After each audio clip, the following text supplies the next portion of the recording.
예, 이제 여호수아 13장을 보겠습니다. 우리가 지난 토요일과 요 12장인데요. 이제 이 여호수아 앞에 1장, 2장은 굉장히 역사적인 순간이었습니다. 그저 이스라엘 백성들이 광야 생활 40년을 마치고 요단강을 건너서 가나안 땅에 들어와서 12장까지 이제 그 땅을 정복했습니다. 가나안 땅을 정복했습니다. 이게 중요한 이유는 하나님의 약속이 성취되었던 것 아닙니까? 그죠? 그 하나님의 약속이 성취되었던 것. 그거 참 그런 의미에서 굉장히 중요했고요. 이제 오늘부터 13장까지는 엄밀히 말하면은 아직 완전히 성취된 것은 아닙니다. 정확히 말하자면 정복하고 난 다음에 분배하고 그 땅에서 살아야 되는 것이 완전히 성취되는 겁니다. 그렇죠? 그러나 우리가 크게 퉁쳐서 정복했다 그러면 하나님께서 아브라함에게 주신 약속의 땅, 그 땅이 이제 성취되는 것을 우리가 볼 수 있습니다. 그래서 여호수아는 24장까지 있는데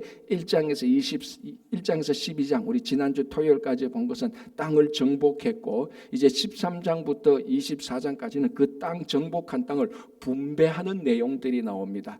자, 그러면은 이제 여호수아 다음에 사사기인데, 사사기는 무슨 내용으로 볼 수 있습니까? 정복하고 분배한 땅에서 그 사람들이 살아가는 삶의 모습이죠. 이제 그러니까 살아가는 그 삶의 모습에서 약속이 성취되었다라고 말합니다. 그러니까 정복, 분배, 삶, 이것이 다 이제 계속해서 연결되어서 보여주는데, 여호수아에서는 정복하고 분배되는 것을 보여주고, 사사기 이후부터는 살아가는 삶의 모습을 보여줍니다.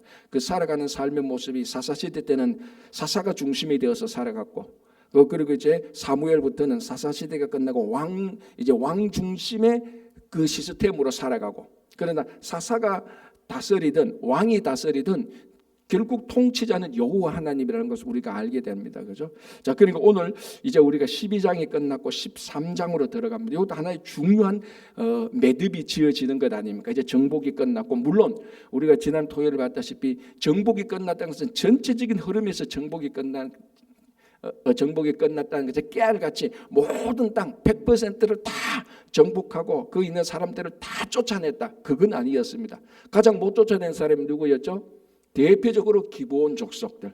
기브온 족속은 화친을 해가지고 이스라엘 사람들이 속아가지고 화친을 맺었기 때문에 히위 족속 안에 살고 있는 기브온 족속들은 못 쫓아냈습니다. 같이 살게 되는 거죠. 또 이제 어제도 보면 그러니까 우리 토요일 봤던 12장 마지막 부분에도 아낙 자손의 일부들이 어디로 갔다고요? 가드하고 가사의 일부 사람들이 갔다라고 했습니다. 자, 그거 이제 오늘 볼 건데, 그 이제 블레셋 지역 아닙니까? 그러니까 전체적으로는 정복했지만 완벽하게 정복은 하지 않았습니다. 그러나 정복했다는 걸로 보고 이제 13장부터는 분배로 들어가는 겁니다. 자, 한번 보겠습니다. 13장 1절. 여호수아가, 자, 이 분배하는, 정복과 분배는 여호수아의 일이었습니다. 그죠? 여호수아가 나이가 많아 늙음에, 이때까지는 정복한다고 이제 늙었죠. 그죠? 여호수아가 나이가 많아 늙음에 여호와께서 그에게 이르시되 너는 나이가 많아 늙었고 얻을 땅이 매우 많이 남아있도다라고 말합니다. 자, 이게 나이가 많아 늙었다 그러면은 이제 일이 다 끝난 걸로 얘기해야 되는데, 아직까지도 얻을 땅이 남아있다라는 것입니다. 그러니까 간단하게 말하면 아직 여호수아에게 할 일이 남아있다는 겁니다. 그래서 정확히 얻을 땅은 분배하고 해야 되는 아직 여러 가지 일들이 남았습니다. 어떻게 보면 지금 여호수아에게 주어진 과업의 절반밖에 못했습니다. 13장 1절은. 그런데 절반까지, 자기에게 맡겨진 과업의 절반까지밖에 못했는데 이미 늙어버렸습니다. 자, 그런데 늙었지만은 너는 아직 할 일이 남아있다라고 말합니다. 보통 늙었으면 이제 너는 은퇴하고 이제 그 다음 사람들을 세우는데, 오늘 여기 보니까 아직 늙었고 아직 얻을 땅이 매우 많이 남아있다. 우리 인간적으로 보면 그 노년에 된 사람을, 노인네를 이제 늙었으니까 그런데도 일을 더 많이 하세요. 아직 일이 많이 남아 있어요. 이렇게 말한 것 똑같습니다. 우리 세상에서는 그렇게 말을 하지 않았지만 13장 1절을 가만히 보면은 정복과 분배의 이 모든 일의 주체자가 누군가 하면 하나님이라는 겁니다. 우리가 광야 생활을 모세가 인도했지만 결국 주체자는 또 하나님이고 주관자는 하나님이었고, 정복하고 분배하는 것도 전부 다 여호수아가 했지만 결국은 주관자가 하나님이라는 거예요. 그러니까 여호수아가 비록 늙었지만 그 주관자가 하나님이실 때는 이 늙음이 하나님의 일을 하는데 장애물이 아니라는 것입니다. 하나님이 주관자일 때는 늙음이나 젊음이나 어린아이나 중년이나 장년이나 나이에 상관없이 하나님이 주관자일 때는 그 나이에 상관없이 할 일이 남았다는 것입니다. 그러면 반대로 생각하면요, 하나님이 주관자가 아닐 때는 아무리 청년이라도 그건 하나님이 일을 하는 것이 아니죠. 그래서 오늘 보니까 많아 늙었고 얻을 땅이 매우 많이 남았다. 네가 할 일이 있다. 그러나 너 늙음을 걱정하지 마라. 여호와께서 이 모든 일을 주관할 것이다라는 것입니다. 그죠? 자, 이제 한번 보겠습니다. 그럼 이제 해야 될 일이 뭐냐? 아직 차지하지 못할 땅을 좀 정리하고 있습니다. 그러니까 13장 1절에서 정확히 말하면 6절까지는 아직까지 차지하지 못한 땅에 대한 설명입니다. 자, 이제 그 중에 중요한 내용이 나오는데요. 2절, 이 남은 땅은 이러하니라. 자, 남은 땅은 이러하니라. 이는 이제 여호수아가 해야 될 일들입니다. 블레셋 사람의 모든 지역과 거술 족속의 모든 지역. 제일 먼저 나오는 게 블레셋 사람의 모든 지역입니다. 자, 지도 한번 올려주실래요, 전도사님? 자, 여러분, 이 블레셋은 굉장히 이야기가 많이 나옵니다. 자, 블레셋은요, 가나안 땅으로 보면은 저기 파란 게 지중해 아닙니까, 그죠? 우리 구약 성경에 대해라고 하는데, 저 지중해 남쪽 지역은 다 블레셋 지역입니다. 지금의 이제 가자 지구하고 많이 겹칩니다. 여러분, 그 팔레스타인 아직까지도 문제있지 않습니까? 팔레스타인 사람들이 사는 서안지구 가면 요단강 서쪽, 가자지구 가면 지금 저 말하고 있는 저 블레셋 지역하고 많이 겹치는 지역입니다. 자, 저 지역이 블레셋 지역인데, 저 지역은 이제 블레셋 사람들은 보통 5개 도시 국가로 이루어져가 있습니다. 그런데 저 국가를 아직까지 정복하지 못했다라고 되어 있는데요. 자, 저기에 어떤 사람들이 살고 있었을까요? 어떤 사람들이 살고 있었죠? 우리 지난주 토요일 날 봤는데, 자, 지난주 토요일 날이고 지난주 금요일 봤구나. 11장 21절 22절을 볼게요. 11장 21절 22절. 그때에 여호수아가 가서 산지와 헤브론과 드빌과 아납과 유다 온 산지와 이스라엘의 온 산지에서 아낙 자손을 멸절하고, 아낙 자손이 누구였죠? 가나안에 살고 있는 그인 족속이었습니다. 38, 그 전에 여호수아가 정탐했다가 12명의 정탐했다가 여호수아와 갈렙은 보고 우리들의 밥이라 그랬고, 10명의 사람들은 그 아낙 자손들, 그인 자손들 보고 우리들 메뚜기와 같았던 그 사람들이었습니다. 그죠? 자, 그 사람들을 멸절했다. 드디어 여호수아가, 그때 정탐했던 여호수아가 결국 이제 멸절했습니다. 그런데 다 죽였느냐? 다 죽이지 않고 일부 사람들이 도망을 갔습니다. 자, 보십시오. 아낙 사람들을 멸절하고 그가 또 그들의 성읍들을 진멸하고 바쳤으므로 이스라엘 22절 이스라엘 자손의 땅에는 아낙 사람들이 하나도 남지 않았고 가사와 가드와 아스돗에만 남았더라. 아낙 조선이 가사, 가드, 아스돗에 남았습니다. 일부 사람들이 저쪽으로 갔단 말이죠. 가사와 가드와 아스돗이 블레셋 지역에 있는 5도시 가운데 주요한 3도시입니다. 그러니까 이 사람들이 지금 우리말로 하면 아낙 자손들의 일부가 어디로 갔다고요? 블레셋 땅으로 가게 됐습니다. 그래서 가사 지구에, 자, 여러분 13장 3절 보시기 바랍니다. 13장 3절 이렇게 됐습니다. 곧 애굽 왕 사흘 시내에서부터 가나안 사람에게 속한 북쪽 에그론 경계까지와, 자, 블레셋 사람의 5 통치자들의 땅, 곧 가사 족속과 아스돗 족속과 아스글론 족속과 가드 족속과 에그론 족속과 또 남쪽 아위 족속의 땅이라. 블레셋에는 5 통치자들이 있다 그랬죠. 5 통치자들이 5 도시의 통치자들입니다. 가사, 가드, 아스돗, 아스글론, 에글론. 자, 여기에 최소한 3도시에는 어떤 사람이 살았다고요? 아낙 자손들, 그인 족속들이 살았다. 지금 땅을 점령하지 못했죠. 자, 여기에 이제 가사, 가드 살고 있는데, 가드에 살고 있는 블레셋 사람 중에 제일 유명한 사람이 누굽니까? 그게 바로 골리앗입니다. 그게 바로. 그러니까 나중에 다윗 때 골리앗이 나타나잖아요. 자, 지금 어떻게 연결되는가 하면, 지금 여호수아가 블레셋 땅에 있는 사람들, 특별히 가사, 가드 이쪽에 있는 아낙 자손들을 쫓아내지 못해서 이 사람들이 계속해서 살아남았습니다. 나중에 이 사람들 간에 후손 하나가 걸출한 거인이 하나 나타나는데 가드 지역인데 그 사람이 바로 골리앗이었습니다. 자, 뭘 알 수 있습니까? 결국 지금 쫓아내지 못했던 이 악이 나중에 때가 되면은 올무가 된다는 겁니다. 그래서 사울과 다윗 때에 여러분 사울이 초대 왕 아닙니까? 사울이 초대 왕이었고 그다음에 다윗이 왕이었는데 그때 사울과 다윗을 가장 많이 괴롭혔던 이방 민족이 바로 저 블레셋 지역입니다. 저 사람들은 해안가를 끼고 있었기 때문에 그 땅도 좋고 뭐 해안 무역도 할 수 있고 그래서 참 좋은 지역이 있었습니다. 그리고 거인들이 그쪽으로 가서 살았고 그래서 오늘 13장에 여호수아가 그 쫓아내지 못했던 사람 중에 한 족속이 블레셋 사람이었다라는 것을 오늘 이제 이 본문을 통해서 우리에게 알 수 있는 겁니다. 그래서 여기서 우리가 교훈을 알 수 있는 게 뭡니까? 결국 이 블레셋 사람들이 살고 있는 이 아낙 자손의 거인 자손을 보면서 첫 번째는 여호수아가 제일 처음에 가나안 정탐 때 믿음으로 우리들의 밥이다 했던 것을 쫓아낸 것에서 첫 번째 교훈을 얻을 수 있고 아주 긍정적인 교훈이죠. 결국 그 믿음대로 이루어진다는 것을 알 수 있고 두 번째 부정적인 교훈은 뭡니까? 이거 못 쫓아내면은 나중에 언젠가는 올무가 된다는 겁니다. 그래서 우리 삶 속에서 우리 각자의 죄악 그리고 공동체의 죄악은요 늘 유심히 보면서 우리가 제거해야 될 타이밍 때는 그걸 제거해야 되는 겁니다. 우리 각자에도 그런 죄악들이 참 많지 않습니까? 그죠? 그래서 블레셋에서 이런 이제 우리가 교훈들을 얻을 수 있고요. 자, 또 한 사람이 있습니다.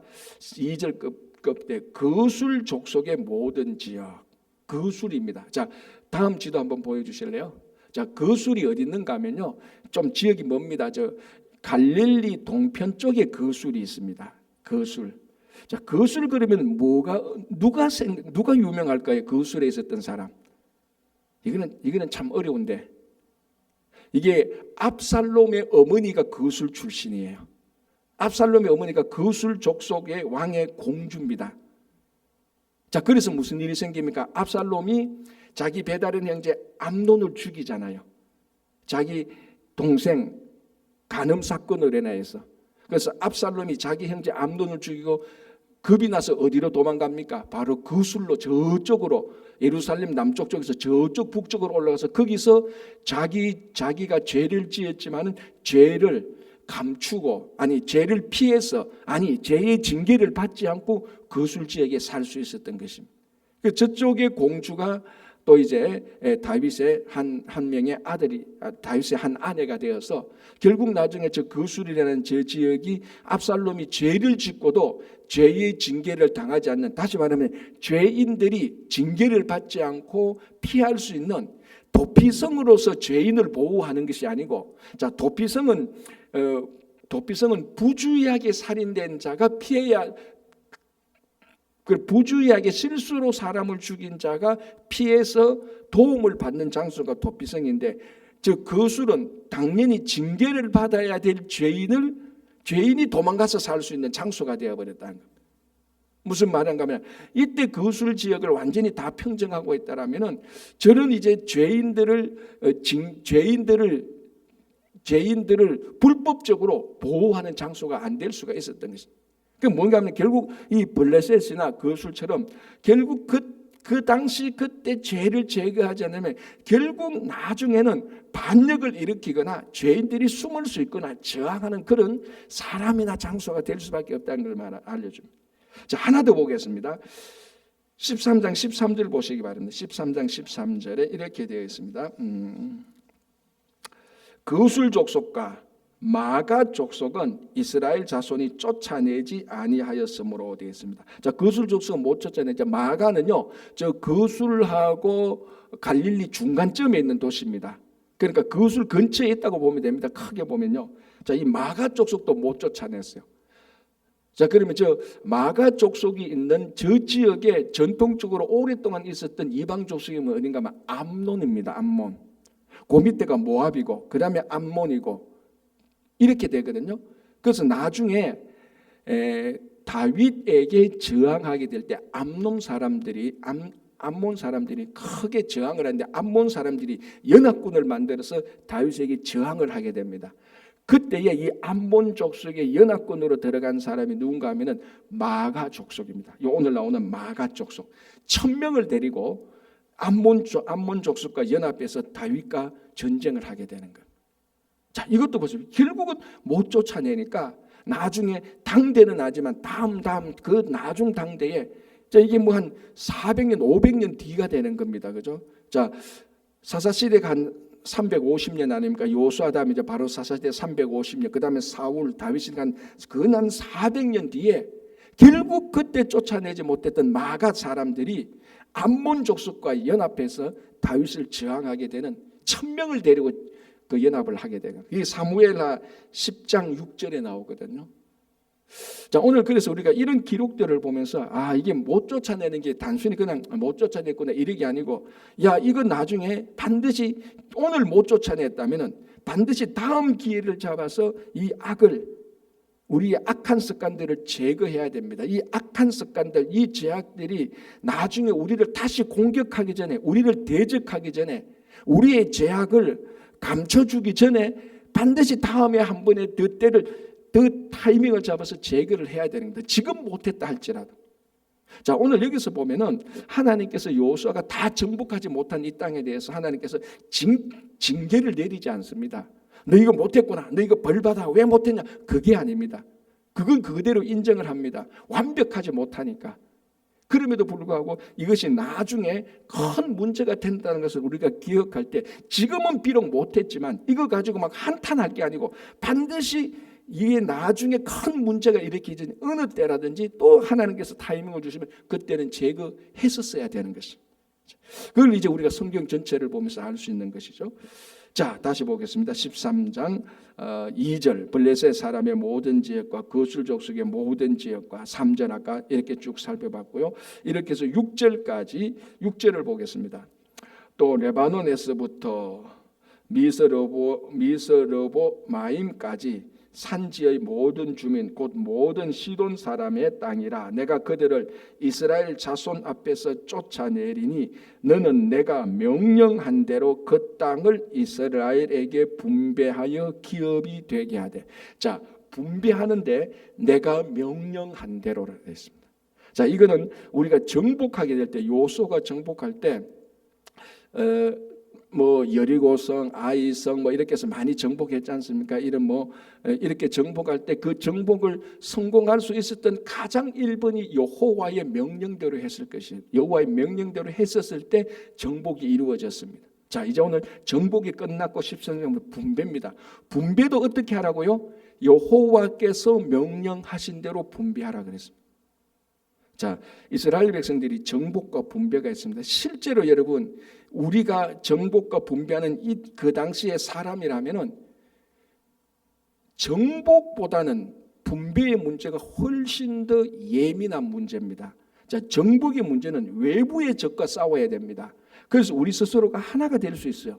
모든 전쟁사가 다 그래요. 외부의 적과 싸울 때는 한 민족, 한 국가, 한 커뮤니티가 하나가 됩니다. 그때는 내부적인 분열이 없어요. 외부와 싸워야 되니까. 언제 내부의 분열이 일어납니까? 싸우고 난 다음에 그 다음에 업적을 차지하게 될 때 누가 최고 공신이냐, 누가 두 번째 공신이냐, 최고 공신은 어느 정도의 땅과 집을 가지겠냐, 이거 가지고 이제 내부 분열이 일어나는 겁니다. 이게 훨씬 더 예민하고 이게 훨씬 더 조정하기가 어렵습니다. 최고 지도자로서는.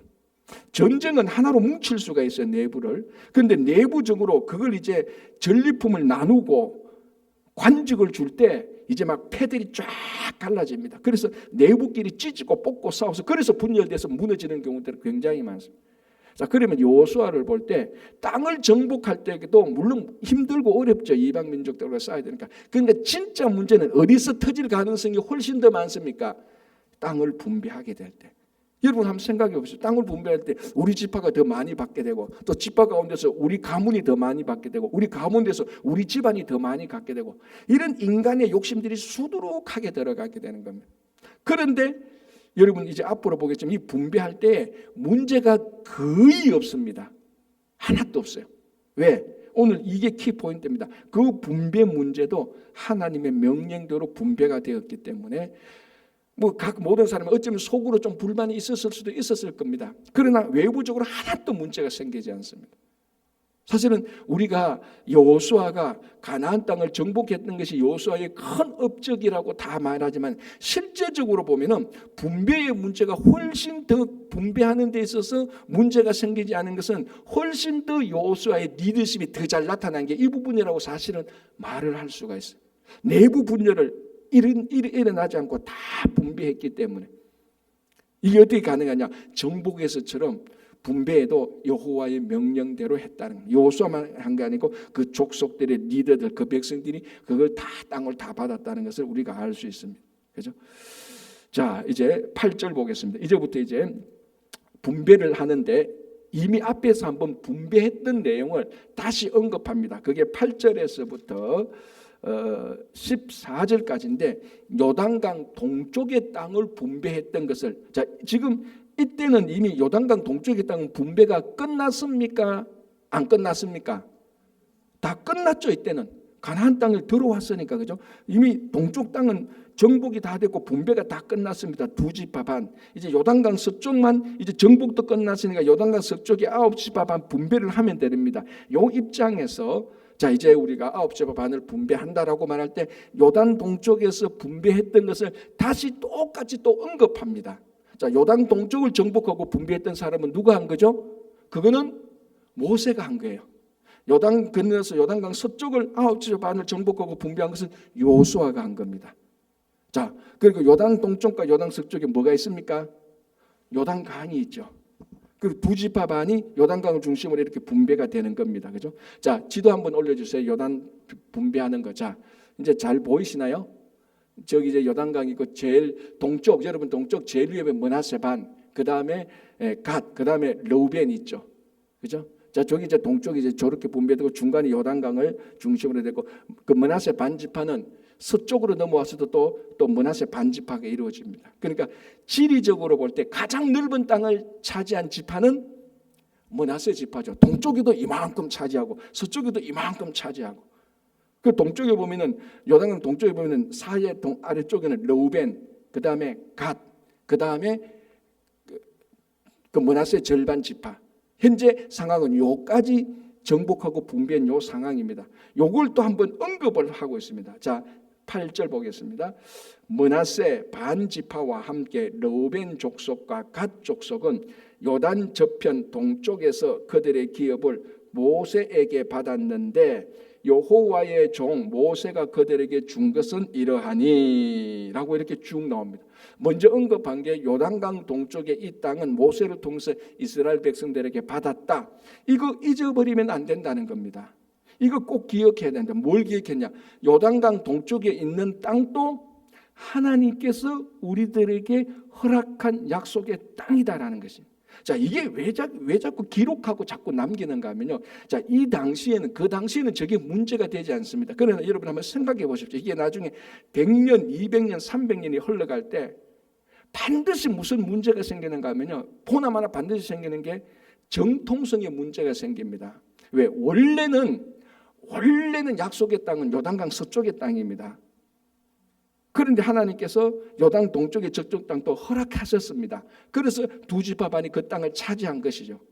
그런데 나중에 가면은 야, 그 땅 그거 원래 하나님이 허락한 땅 아니야. 무슨 소리야? 이 땅 우리가 준 땅이야. 막 이렇게 하다가 역사적으로 보면 그게 정통성 문제가 생기고 중간에 강이 있지 않습니까? 여러분, 강이 하는 역할이 뭡니까? 항상 경계를 구분짓는 겁니다.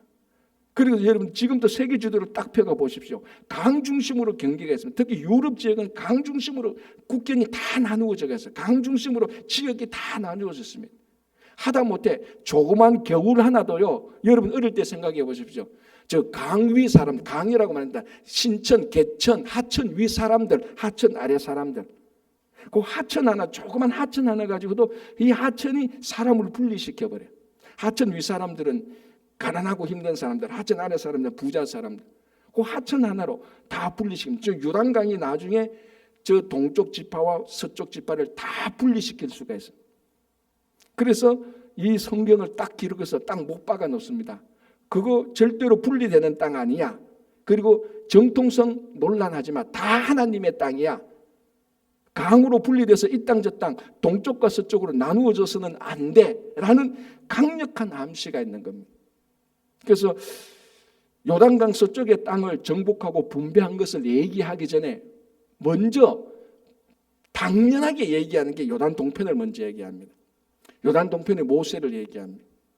여러분 읽어보십시오. 이거하고 똑같은 겁니다. 보통 한 왕조의 왕이 오면은 어떤 왕은 앞에 기록을 다 없애버리려고 그래요. 그때부터 자기부터 이제 새롭게 하려는 왕이 있습니다. 이제 그러면 큰일 나죠. 그런데 대부분의 왕은 앞에 했던 왕조가 했던 것을 그대로 이어봐서 그대로 기록을 하고 있습니다. 왜?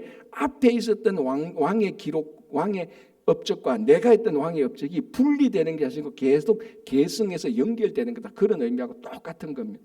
그래서 이 땅은 저것 자칫하면 요단강하고 동쪽 서쪽으로 분리될 가능성이 굉장히 많고 정통성 문제가 굉장히 많이 생기지만 하나님께서는 성경을 이렇게 지혜롭게 기록해서 동쪽과 서쪽을 지형적으로는 동쪽 서쪽이 있지만 하나님께서 허락한 땅이라는 것을 못 박아놓고 있습니다. 그게 우리 신앙의 공동체에서 굉장히 중요한 것이죠. 강 하나 가지고 이쪽 저쪽 사람들, 그리고 뭐 출신 가지고 이쪽 출신 저쪽 출신들, 이쪽이 이 교회는 이쪽 사람들이 정통성이야. 뭐 어느 교회는 뭐 동쪽에서 온 사람들이 정통성 있는 교회야. 서쪽에 온 사람들 정통성 없는 교회야. 교회를 따지자면 이런 일들이 계속 공동체에서 있어 오는 겁니다. 국가나 민족도 똑같죠. 그러나 오늘 이 구절을 통해서 이렇게 기록하는 방식을 통해서 분리나 분열이나 정통성 문제를 잠재우고 하나님께서 허락한 약속의 땅에 사는 한 나라, 한 족속, 한 하나님을 섬기는 백성으로서 잘 보여주고 있는 것입니다. 자, 이렇게 해서 요단 동쪽의 기업을 이제 얘기하고요. 아까 13절에는 얘기했죠. 거술 족속과 마가 족속 얘기를 했고요. 그래서 이제 14절까지 정복하지 못한 땅을 말을 하면서 이제 15절부터는 동쪽 지역의 실제적으로는 두 지파 반의 땅의 경계선에 대해서 얘기합니다. 자, 제일 처음에 15절 보겠습니다. 13장 15절. 모세가 르우벤 자손의 지파에게 그들의 가족을 따라서 기업을 주었으니 12지파 가운데 가장 먼저 땅을 분배받은 지파는 어느 지파입니까? 르우벤 지파죠. 왜? 그래도 장남이거든요. 그래도 장남이거든요. 물론 참 르우벤은 장남임에도 불구하고 장남의 리더십은 일찌감치 잃어버렸습니다. 그럼에도 불구하고 땅을 차지할 때, 유산을 차지할 때 제일 먼저 언급하는 사람은 르우벤이었다는 것입니다. 그래서 동쪽의 제일 밑쪽 지역, 저기 르우벤 지역인데 저쪽에 원래 살고 있는 이방 민족은 모압 족속들이 살고 있었습니다. 그 위에 암몬이 있고, 그죠? 그리고 갓 쪽에 암몬이 있고 르우벤 쪽에는 모압이 살고 있는 그쪽에 르우벤이 정복하고 땅을 차지하게 됩니다. 자, 이제 저기에서 중요한 또 한 족속이 나오는데요. 22절 보시기 바랍니다. 이렇게 되어 있습니다. 이스라엘 자손이 그들을 살육하는 중에 브올의 아들 점술과 발람도 칼날로 죽였더라. 자, 저기에 발람이 나오죠. 발람이 누구였습니까? 이스라엘 백성들을 저주하다가 안 돼. 모압 왕의 사주를 받아서 저주를 하다가 안 돼 가지고 장계를 내었지 않습니까? 장계를 내서 미디안 사람들하고 미디안 여인들을 하고 이스라엘 남자들이 서로 간음하도록 해서 이스라엘 남자들이 우상을 섬기도록 그 장계를 낸 게 발람이었습니다. 거짓 선지자의 전형이었죠. 이게 언제 징계를 받느냐? 지금 이 땅에 현재 이곳에서 징계를 받고 있습니다. 이게 언제적이냐? 이스라엘 백성들이 광야 생활할 때 그랬거든요. 광야 생활할 때 여기 있던 저 모압 지역에 있던 발람이 저쪽으로 와가지고 발람이 그 사주를 받아가지고 이스라엘 백성들을 저주했던 것이 그 광야 생활이 끝나고 여호수아를 통해서 정복할 때 지금 여기 이제 심판을 받고 있는 겁니다. 무슨 말인가 하면 하나님의 심판이 즉각 이루어지지 않아도 반드시 이루어진다는 것은 우리는 언제든지 성경을 통해서 알 수 있는 것입니다. 그래서 여기서 르우벤 지파 갈 때 발람을 이제 그 정복하는 것을 우리들에게 알려주고 있습니다. 자, 그 다음에 뭡니까? 갓 지파죠. 24절부터 28절까지는 갓 지파가 이제 땅을 차지하게 되는 겁니다. 24절 볼게요. 모세가 갓 지파 곧 갓 자손에게도 그들의 가족을 따라서 기업을 주었으니, 그 다음에 이제 갓 지파가 받고, 그 다음에는 므낫세 지파가 받습니다. 29절 모세가 므낫세 반 지파에게 기업을 주었으되, 자, 므낫세는 바로 뭡니까? 요셉의 아들이죠. 요셉의 원래 장자였습니다. 그런데 이제 또 리더십에서 에브라임에게 밀렸지만은, 그래서 므낫세를 통하여서 제일 많은 땅, 자, 동쪽에 저 므낫세 있죠. 자, 그리고 그 옆에 보면 서쪽 므낫세도 있습니다. 나중에 서쪽에도 므낫세는 또 반집어서 큰 땅을 받게 됩니다. 이렇게 해서 기업을 분배받고, 자, 13장 14절 보시기 바랍니다. 오직 레위 지파에게는 요수아가 기업으로 준 것이 없었으니, 33절 오직 레위 지파에게는 모세가 기업을 주지 아니하였으니, 이렇게 동쪽 땅에 대해서 지파를 언급하면서 나중에 서쪽을 언급하면서도 레위 지파는 땅을 기업으로 분배받지 못했다. 이건 이미 앞에서 우리가 계속해서 나왔던 겁니다. 이제 여기서 공식적으로 땅을 분배하면서 공식적으로 레위 지파는 땅의 분배가 없다는 것이 확인되어지는 겁니다. 대신 뭡니까? 13절에 하나님이 그들의 기업이 될 것이다. 땅의 기업은 없고 하늘의 기업을 받게 되는 거예요. 어떻게 보면 그게 우리 성도들의 기업하고 똑같죠. 우리들이 이 땅에 있는 기업은 영원히 가지고 가는 기업 아닙니다. 이 땅에서 우리가 하나님 나라에서 필요하게 사용되는 기업이죠. 사용상의 기업이지 우리 인생의 목적의 기업은 아닙니다. 이 땅의 어떤 기업도. 우리의 목적의 기업은 영원한 하나님 나라에 있습니다. 레위 지파가 그렇습니다. 하나님 자신이 레위 지파에게 기업이 되어서 땅의 기업은 없다. 그럼 이 사람들 어디에 거주하냐? 나머지 12지파가 자기 집 분배받은 땅에서 레위 지파가 살 수 있도록 성읍을 제공해야 되는 겁니다. 그래서 레위 지파는 각 모든 12지파에 다 흩어져서 그곳에서 예배를 주관하고 율법을 가르치고 하는 이 사역을 하게 되는 거예요. 그래서 보면 각 지파에 다 흩어져 있던 지파가 레위 지파고, 레위 지파가 만약에 12지파가 분열이 일어나고 싸우면 이걸 뭉칠 수 있는 지파는 어느 지파입니까? 레위 지파죠. 각 12지파에 다 했으니까 레위 지파끼리 모여서 회의하면 가능하게 되는 거예요. 이게 어쩌면 오늘날 우리 성도들이 각 세상에 흩어져서 살면서 거기서 예배를 드리고 거기서 복음을 전하는 우리들의 성도들의 삶의 모습이 굉장히 닮아져 있습니다. 그래서 세상이 막 분열되고 싸워도 각 분열된 세상에 흩어져 있는 성도들이 다 뭉치면은 이 세상이 다시 하나가 될 수 있는, 그게 바로 오늘날 성도들의 막중한 이 세상에 흩어져서 사는 막중한 소명이 사실은 있는 겁니다. 그래서 레위 지파의 이 분배, 레위 지파의 소명은 오늘날 교회와 성도의 사명과 그 기업하고 많이 닮았습니다.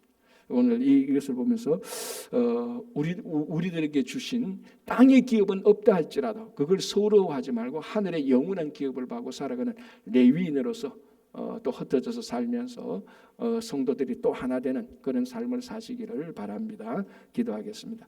하나님 아버지 감사합니다. 이스라엘 백성들이 이제 정복이 끝나고 땅을 분배하는 내용들을 보게 됩니다. 먼저 동쪽 땅을 분배하게 되고 이제 다음에 또 서쪽 땅을 분배하는 이 분배의 과정을 통하여서 여전히 하나님의 말씀대로 행함으로 내부 분열이 일어나지 않는 것을 보면서 우리 성도들이 어떤 사역을 하든지 어떤 삶을 사든지 레위 사람들처럼 세상에 흩어져서 살면서 늘 하나님의 말씀대로 살아갈 수 있도록 인도하여 주시옵소서. 주님, 오늘 하루도 하나님의 뜻 가운데서 살아가는 성도들이 되게 하시고, 특별히 이제 이번 주 돌아온 주 추수감사주일로 예배를 드리게 됩니다. 그리고 동시에 친구 초청주일로 함께 예배를 드리오니 우리가 많은 주변의 사람들을 초청하여서 하나님께 감사하는 예배를 같이 드릴 수 있도록 주님 도와주시옵소서. 또 내년 1월 첫 주일부터 말씀 나눔 반이 시작됩니다. 모든 성도님들이 함께 참여하여서 이제 세상의 교제 대신에 말씀의 교제를 누리고 성숙하고 하늘의 기쁨을 누리게 하여 주시옵소서. 주님, 우리 자녀들을 살펴주시고 가정과 일터에 또 하나님의 나라가 이루어질 수 있도록 도와주시고, 특별히 육신에 연약하신 분들 강건하게 하여 주시고, 또 아버지 하나님 심령에 낙담되신 분들 위로하고 격려하여서 오늘 하루도 선물로 주신 이 하루가 하나님께 큰 영광이 되는 하루가 되게 하시고, 오늘도 이 아침에 우리가 올려드리는 기도를 다 들어서 응답해 주실 줄 믿으며 예수님의 이름으로 기도합니다. 아멘.